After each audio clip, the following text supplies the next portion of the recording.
Bismillahirrahmanirrahim. Assalamualaikum warahmatullahi wabarakatuh. Kerusuhan kebangsa Aceh Manduman Senggam Dunia. Selepas saya lihat paparan daripada mualim yang telah memaparkan tentang beberapa kampung yang hilang diterjang banjir longsor atau banjir bandang di Aceh,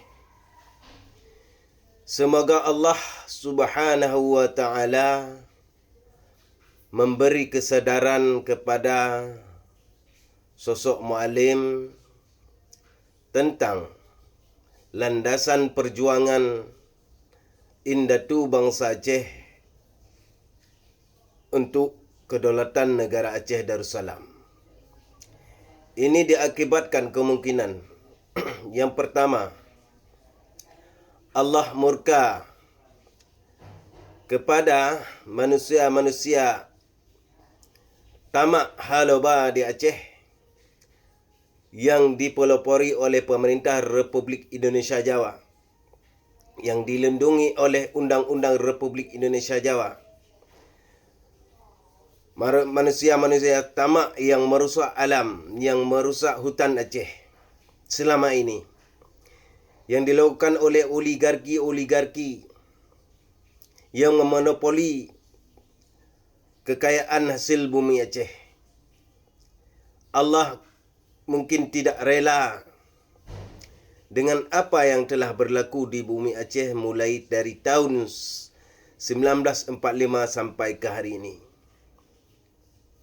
Jadi yang kita inginkan Aceh itu berdiri di atas kaki sendiri, iaitu kedaulatan seperti sedia kala.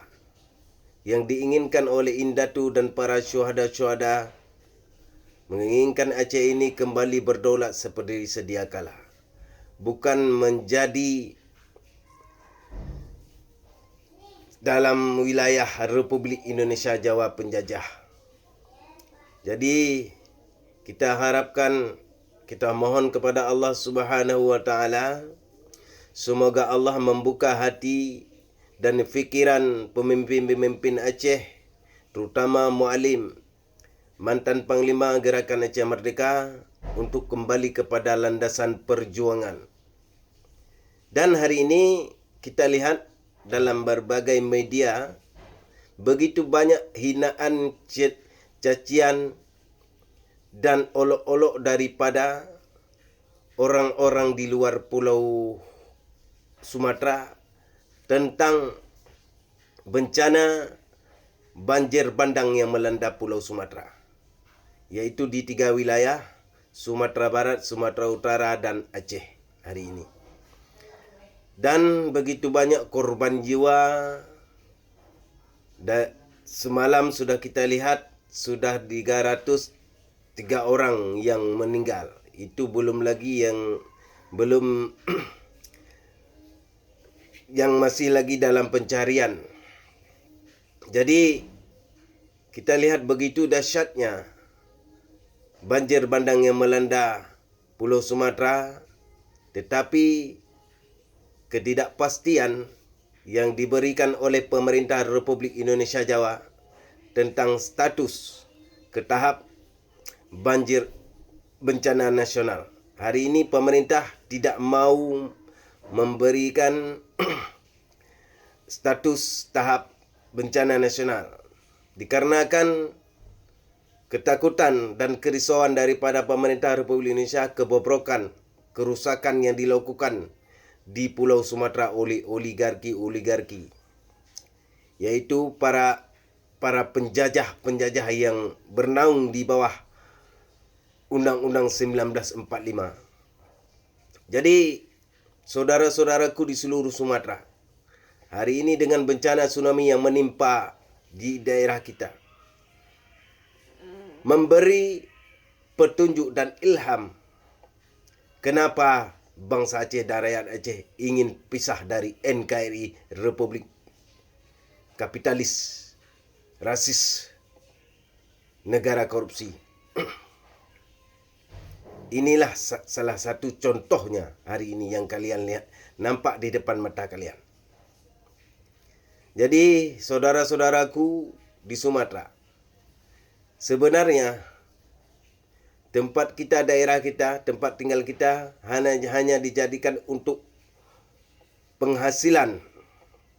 Yang diinginkan pemerintah pusat cuma hasil alam kita. Bukan kita warga yang menetap, yang pribumi di Pulau Sumatera. Camkan itu dan pikir dengan seksama.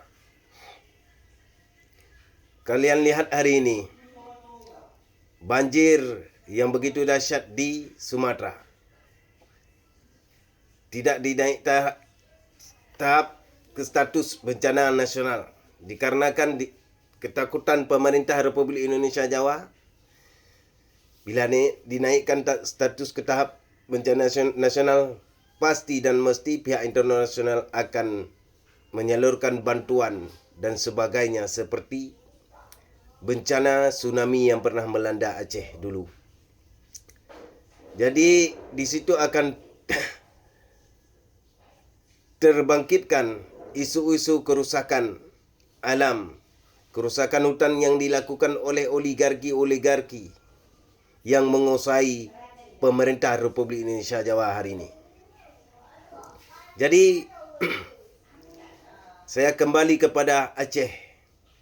Semoga Allah Subhanahu wa taala membuka hati dan pikiran, terutama kepada Muzakir Manaf atau Mualim selaku Gubernur Aceh, untuk kembali kepada landasan perjuangan. Anda lihat hari ini betapa mirisnya yang berlaku di bumi persada Sultan Iskandar Muda. Mereka, pemerintah Indonesia, tidak menganggap kita sebagai warga Indonesia. Apakah Anda sudah lupa kata Jenderal Tentara Indonesia Wiranto, yang kita inginkan tanah Aceh bukan warga Aceh? Tapi Anda lupa, dikarenakan Anda lebih mengejar kekayaan, kekuasaan, dan jabatan di dalam pemerintah Republik Indonesia, hingga Anda lupa jati diri pada perjuangan indatu bangsa Aceh untuk kedaulatan negara Aceh Darussalam. Dan sangat disayangkan hari ini, walaupun bantuan sudah berdatangan dari pemerintah, namun tidak memadai, tidak mencukupi. Masih mayoritas korban banjir yang melanda di 3 wilayah di Pulau Sumatera masih dalam kelaparan, kesedihan, dan sebagainya. Begitu juga kita berterima kasih yang sebesar-besarnya kepada negara berdaulat, negara Malaysia, yang telah membantu saudara-saudara kita di Aceh. Dan tidak lupa juga saudara-saudara kita yang di luar Aceh yang berakal sehat, yang berpikir nasional, yang telah membantu korban-korban banjir yang melanda Pulau Sumatera kali ini. Dan kita kembali lagi kepada Aceh. Tidak sadarkah saudara-saudaraku yang di Aceh, begitu banyak hinaan, hujatan yang dibangkitkan, yang ditebarkan oleh para penyangak-penyangak NKRI.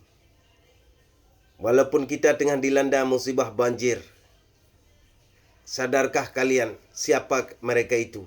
Mereka itu sesungguhnya bukan saudaramu, bukan sebangsa denganmu. Mereka melainkan musuh bangsa dan indatu. Dikarenakan mereka, kerusakan terjadi di bumi Aceh, di hutan Aceh. Apa yang mereka lakukan mulai dari tahun 1945 ke hari ini, yang kita dapatkan hanya impak dari kerusakan yang dilakukan oleh penjajah Republik Indonesia Jawa. Maka kali ini kita harapkan kesadaran, terutama kepada pemimpin dari tokoh agama dan intelektual Aceh, untuk kembali ke landasan perjuangan untuk kedaulatan negara Aceh Darussalam. Sekian, Assalamualaikum warahmatullahi wabarakatuh.